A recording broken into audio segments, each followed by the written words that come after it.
Okay, so we start. Yesterday, I'm sorry, we don't have time for Q&A, okay? So today, we don't wait for them. I hope I have some time to answer all your questions. Maybe about 10 minutes at the end, okay? So the same house rules applies. No photography, no video other than Nick and Brian. Okay, both of them are videographers and photographers. You all can get their contact later.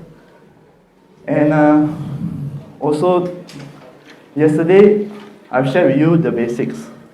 And before I leave my session, I've asked a few questions. And I think we should address this one today, the first one. Yesterday also, a very significant thing happened for our banking system if you all follow the news. Unless Dr. Victor load you all with too much homework that you all don't want to think anymore, so you all go back and sleep. Did you? Okay. Yesterday, the Statutory Reserve Requirement is reduced from 3.5 to 3%. Bank Negara announced that it will take effect on the 16th of November 2019. What is a Statutory Reserve Requirement and how does it affect you? Statutory Reserve Requirement ratio is, just to a simple example, a bank, let's just say, make $1, okay, 1 ringgit. They cannot lend out full 1 ringgit. So who's the one that helps to control this bank? How much they can lend? Yes, Bank Negara. So what is Bank Negara saying now? You have 1 ringgit, you have to keep 95 cents. 95 cents, you can only lend out 95 cents. So we're reducing the Statutory Reserve Requirement. Bank Negara is releasing more liquidity to the market. So now the bank has 1 ringgit, they can borrow out 98 cents, meaning there's more liquidity in the market. Does that mean that it's loan easier to get? Does that mean loan easier to get? Why? Liquidity, it's not interest. It's not OPR, it's not OPR. Okay, that one I leave it to you. But these are the few ratios that you have to take note of as investors. Whatever the central bank does, it does affect your portfolio. Because it's simple, it will affect your installment. Okay?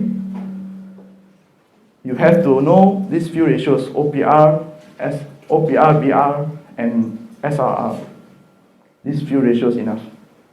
Don't have to know how they are derived, but how they work. That's number one. Number two, yesterday I mentioned about money laundering. So Bank Negara has also proposed to reduce the cash transaction over the counter from 50,000 to 25,000. That is still under proposal.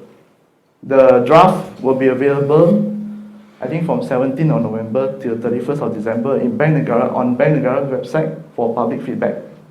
So you can see the draft. You can actually you can, especially business owners, like if you have anything that you want to say, sometimes your cash transaction, depending on your business, can be more than 25,000 per transaction. You can go and talk to Bank Negara, leave feedback there. Third, the last one, before I leave, I've asked you all, the last slide, remember, the self-employed. I said, I use this term, grandfather banks. Anybody found out what is the term meaning? Or you're waiting me to answer? Grandfather bank, what it means? Why public banks, grandfather bank? Because Teh Hong Pia is 88 years old this year. No lah, come on. Okay, never mind, I will just give you the answer. Okay, this term grandfather banks is used for the bank that is individually owned. And in this country, all the banks are GLCs, government-linked companies, except these three banks. Namely, one public bank, Hong Leong, yes, correct, one more? Got three. Yes, correct, and bank. So these three are called grandfather banks. Why they are called grandfather banks? Because after these founders pass away, they cannot pass to their children anymore. They can only pass a certain percentage. Any extra percentage will pass to a professional management body. Okay? Bank Negara has come up with this guideline. They cannot pass their children. One child, I think, if I'm not mistaken, is 10% only. So yesterday, remember, I said self-employed, I got two favorite grandfather banks. Two favorites ones. So which are the banks that you think out of the three? No, Hong Leong and Public Bank. I love these two banks for self-employed. You have to talk to the bankers. They are very good at this, self-employed. But bankers also, you have to talk to the right bankers. Okay? So, those are the recap from yesterday. Let's move on, right, for today. Yesterday, I've shared with you all the basics. So today is recap. If you can't remember a lot, just remember this. Your secrets will make close to 50% of your scoring. Secrets, it's very important. Close to 50% of your scoring, it depends on secrets. Okay? CTOS score, the banks don't use it actually. These are 8 reasons why people fail to get a loan, but yesterday we actually go through, touch a bit. Right? Habitual late payments. Defaulting, of course, if you default, very hard to get loan. But let me give you a trick. For example, let's just say you default with Bank A, a small loan, a car loan, something like that. Don't go and borrow with Bank A anymore. They won't borrow you. Go to Bank B, C, D. Okay? Make sure you clear your loans with Bank A, your bad debts with Bank A, then you go to Bank C, D, E. Your secrets clearly, go to Bank C, D, E. Don't ever go back to Bank A. 10 years down the road, so they will have your record.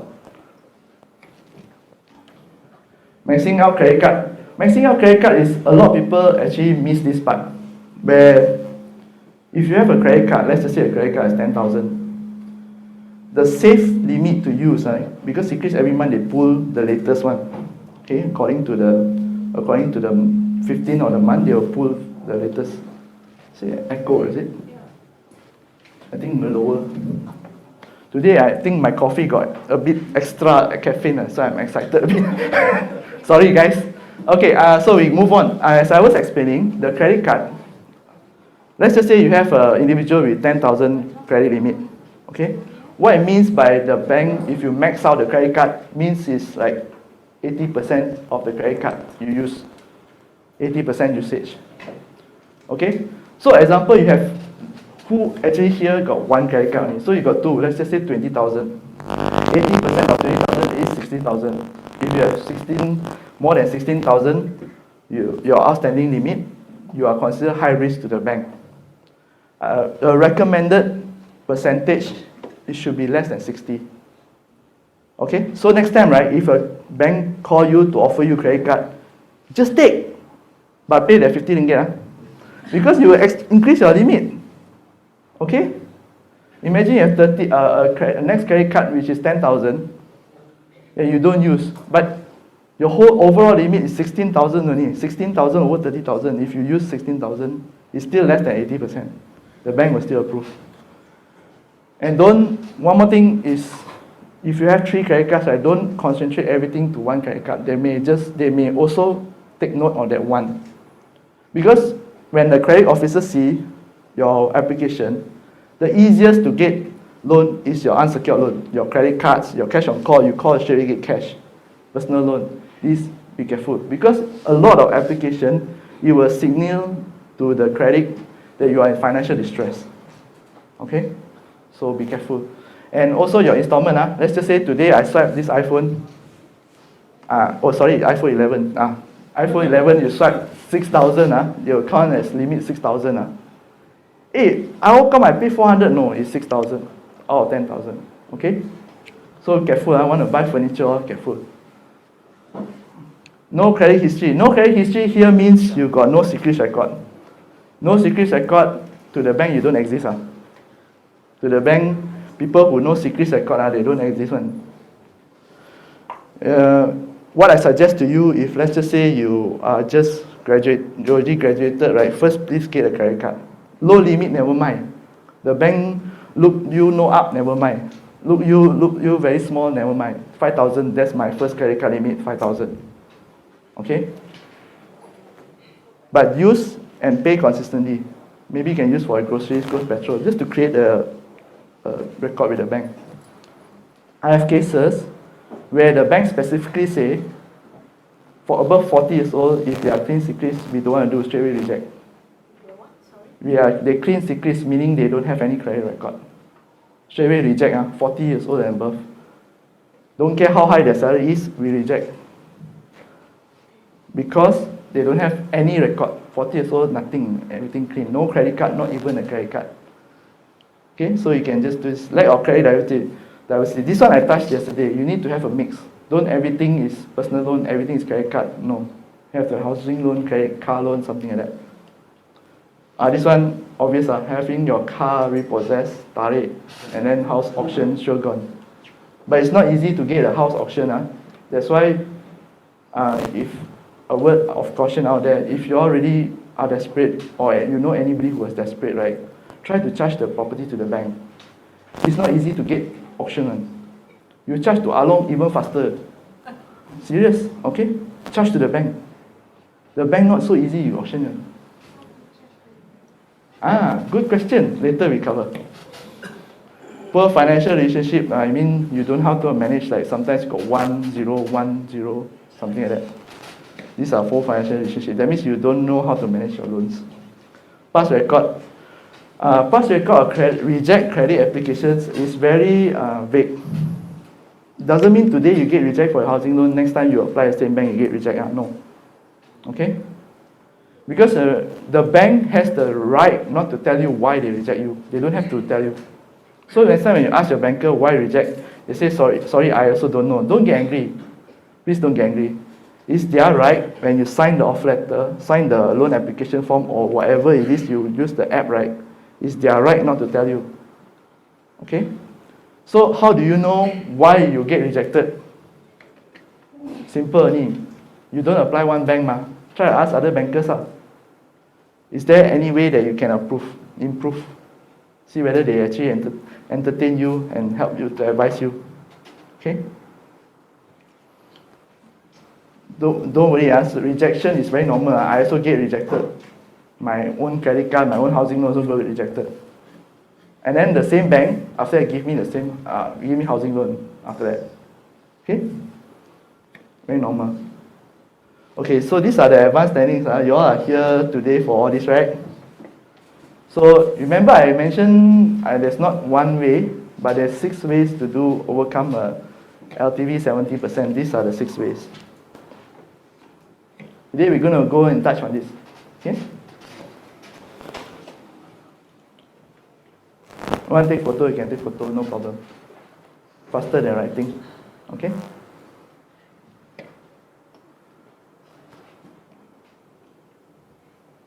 Okay, so I move on. We go to the first one.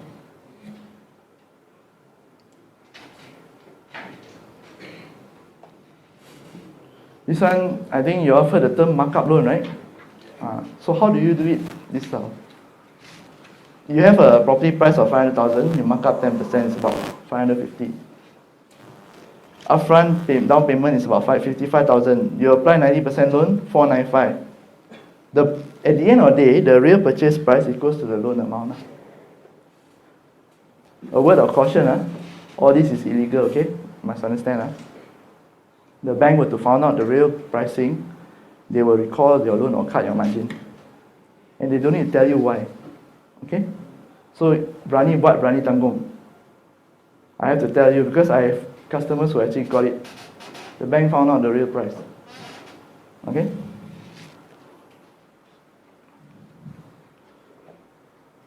Okay, this one, that one just now we marked down, so this one you mark up a bit. Mark up 30%. Down payment 10%. So 70% financing is the loan amount. Loan amount equals to purchase price. At the end of the day, for this technique to happen, what it essentially means is that your loan amount equals to your purchase price. Can you, Miss Ong, can see? I can see, because I see your phone there. So I thought I blocked you. Okay, so at the end of the day, is loan amount equals to purchase price. So on can be done for sub-sale. Undercon can do or not? And undercon cannot do, I sure. Can. No need discount also can. Can. Lelong cannot. Lelong POS cannot. We move on first, huh? If everything I tell you, then no fun lah. So it means no money down, but you still need to pay. No money down doesn't mean you pay nothing. A lot of people say when here want to buy property without money, without anything, without spending a single cent, no money down, they think they don't need to spend a single cent. This is wrong. I have cases where they come excited with me. They say this one is a no money down case. Then I just ask, okay, you got the legal fee S&P. Then they say, I need to pay one. I say, yeah lah, lawyer do work, need to pay one. Correct? Then, okay, don't want buy. It happens. Okay, so you need to prepare all this. S&P stamp duty, loan stamp duty, legal fees, valuation fees. If you got MOT, you need to pay MOT. Okay. So what are the challenge if it's no money down? Sometimes if you don't want to mark up, also you don't save your stamp duty because remember we have JPPH, Jabatan Penilaian dan Pentaksiran Harta, the National Valuation and Advisory Department. The bank has own valuers, the government has their own valuers. Okay? Sometimes even if you, let's just say S&P price is 700, but you don't want to put 700, you put 500, but the stamp duty will be based on 700. This one you have to pay one. So lawyer have to pay to the government. So that's why now sometimes you asking, why I buy S&P price 500 but I pay so much 700? This is the reason, because the valuation comes from JPPH. The stamp duty, for the bank side, the loan stamp duty, that one is based on 500,000. Okay. Next one. One of the biggest challenge that I see in no money down is the valuation. Sometimes you cannot get the value that you want. Sometimes you speak to the bank, after speaking to so many banks, then you give up. Sometimes it's really the value is not that high. For example, a 500,000 house, you want to mark up to 1.5 million. No logic, right?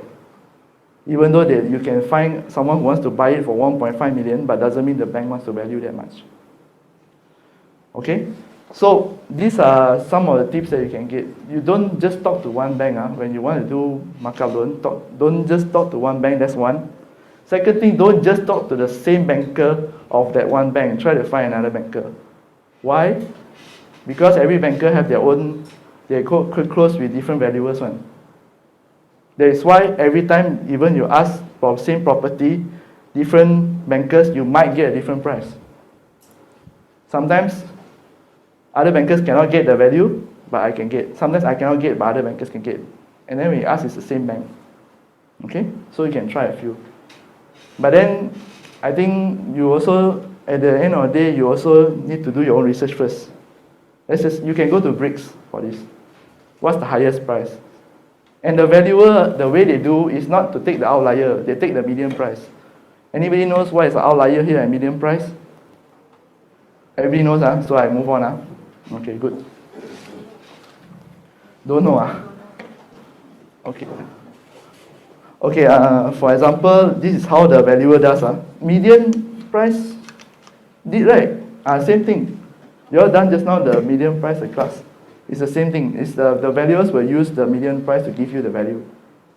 However, there are some firms and there are some banks who are panel sum firms that can actually give you the higher value. So you need to know the bankers and also your bankers. You need to know more bankers.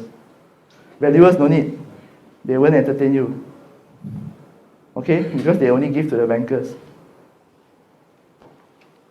So that's one of the challenges you will face. MOT, this one, basics I cannot negotiate. Joint venture purchase. JV is one of the ways to overcome the 90%. JV is joint venture. You hear a lot of JV, right? Joint venture. So what is the loose JV? Loose JV means, simple words, handshake, done. Today buy together, share the loan together, everything. Okay? And you can open a trustee deed. There is a JV agreement. But remember this JV agreement, if you go auction, the bank win, it's not valid. Okay? So you can form a sembilan berhad. This one is a IC actually. You can JV with anybody you want actually.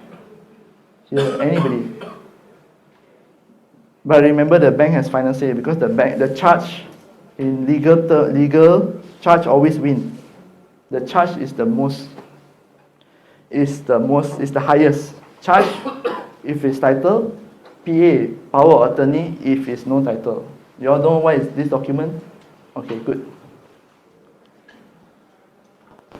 So both JV partners very important. You must have same vision and goal. Don't like one want to sell, then the other one don't want to sell, then you have a problem. IC. So what is an IC? IC means investment holding company. It's a sembilan berhad lah. Okay, with 80% of the incomes is derived from activities from rental, dividend, and interest.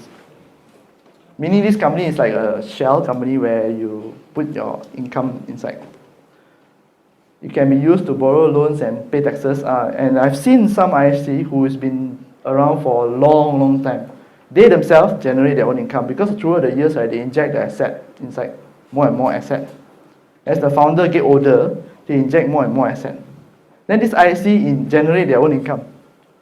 They can use to borrow loan, no problem. And it functions just like operating company, property management, no problem. Okay, you got risk management. If you joint venture to buy a 5 million shop lot, for example, and then you put 5 names on the S&P, it's harder for you to sell because all 5 need to agree. You want to sell the property, all 5 need to agree, sign. But let's just say if you divide them into, put it in a company, and 5 of them, the person that come out, the biggest capital has the most share, then you wouldn't have this problem. It's easier if you want to sell a property, you just sell the whole company. Okay? That's why risk management. Greater finances, you can apply loan immediately. IC can apply loan immediately. Because the guarantor, the income they derive is not from the company itself, company no income. So it's either from a corporate guarantee or an individual itself.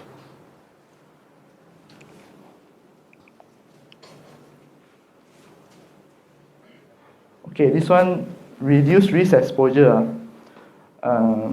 Depends because some of the banks, right, they will want to know the individual guarantor, the commitment, so they will take into account the securities commitment.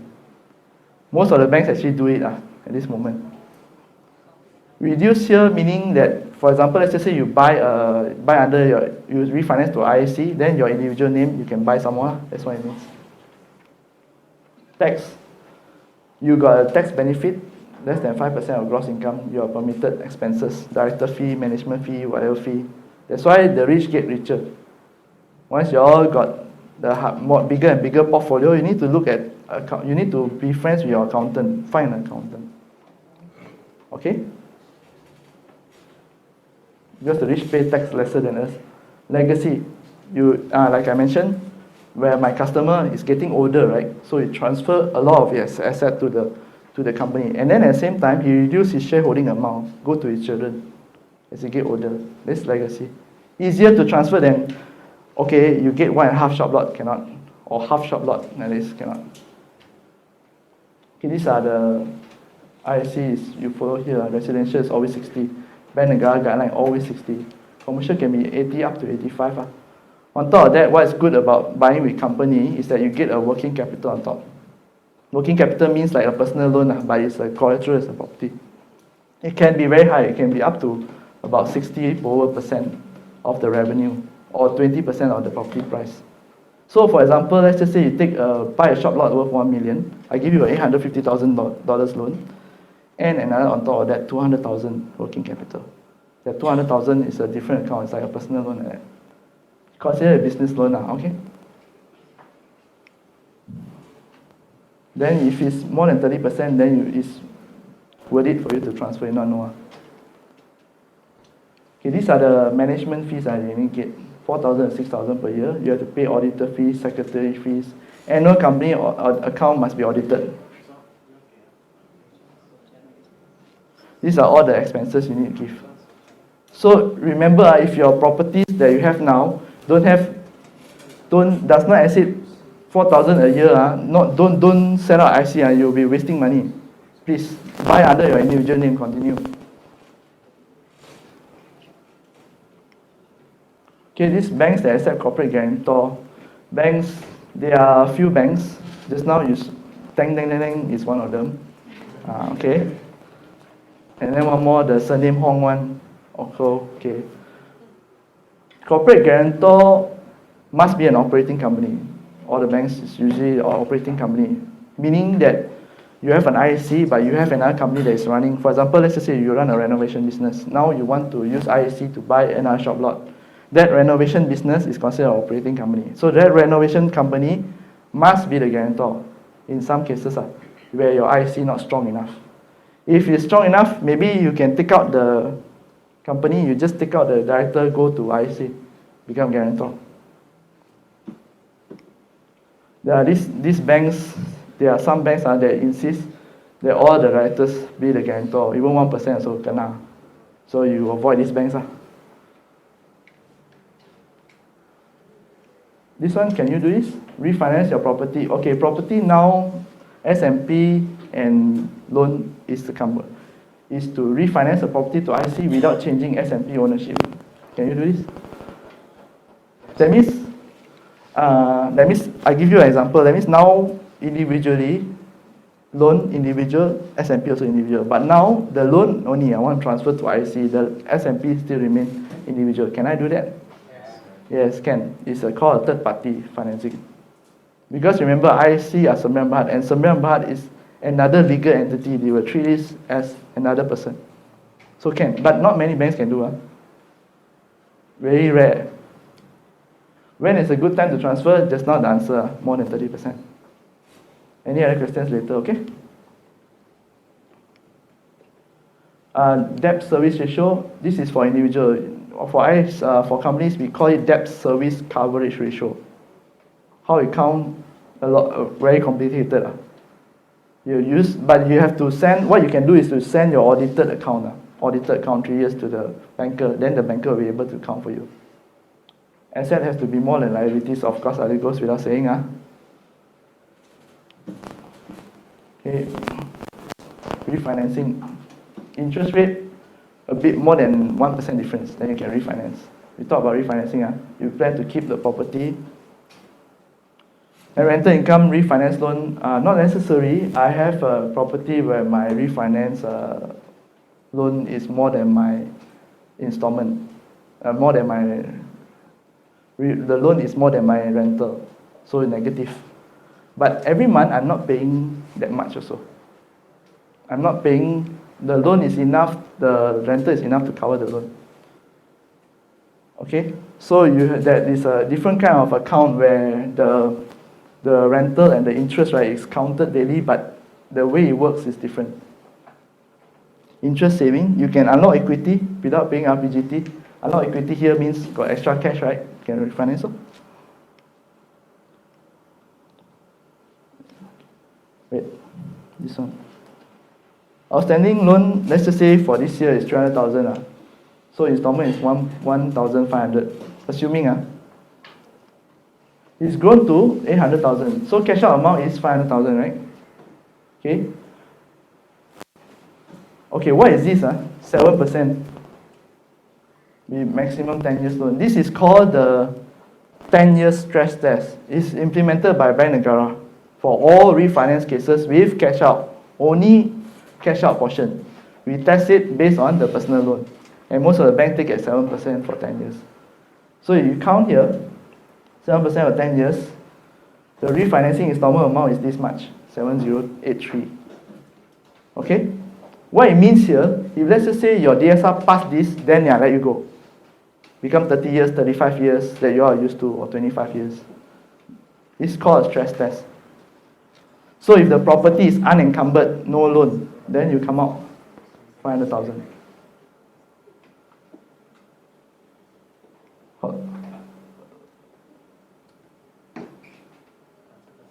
Okay, so just now the loan is 7083, right? You plus with the first one, 1005. You get 8583. Imagine now this applicant is earning 15,000 a month. We are doing the stress test, the DSR stress test. Applicant is earning like 15,000 a month. This one over this, the new DSR is this 57, correct? Okay, if let's just say the DSR is past, this one is 7, the maximum is 85. This one 57 is past, right? So past, then the offer letter come out will be 35 years, 30 years, the normal tenure. Okay, this is how the bank does it. I know a lot of you blurred. I see your faces all. Right, let me see whether I got time now for it to explain to you all. Optimum stress DSR is based on the banks. Okay, just now every bank has their own DSR, so you have to follow that. If you burst, right, it straight away reject. Or don't reject, just reduce your cash out amount. From 5,000 maybe become 400. This one is the last part, is the debt consolidation, where you combine a few debts into one term loan. Why you do that is to reduce commitment. Okay, imagine this, you have unsecured loans with bank A, B, C, D. All four is credit card, easy to imagine, okay? All four is credit card, then you tell the bank, ayo, my credit card installment so high, I cannot get loan, because the bank will take 5% of the outstanding amount. I cannot get loan. So what you do, you go to bank E, hey, I got 4 credit cards, can you help me to settle? But then bank E will tell you, okay, no problem, you bring all 4 and then you owe me, instead of owing all 4 banks, you pay only to me. Then I'll turn it into a term loan. The term loan, usually the installment is half. Half for what you get. That's how you reduce the commitment, then after you can buy a house. Why lower installment pay off? Okay, when you want to apply for mortgage, you might need this.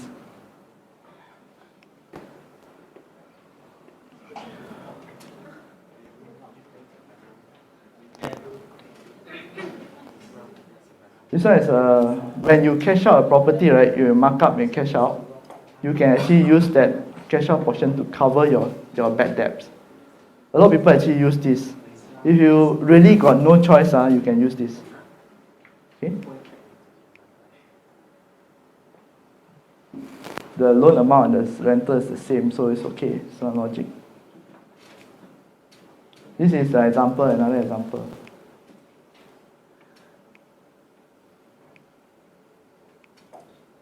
You can consider, if you refinance, right, this one you can get up to 80% cover. 80% is 480, so you got extra 180,000. You can consider refinancing it.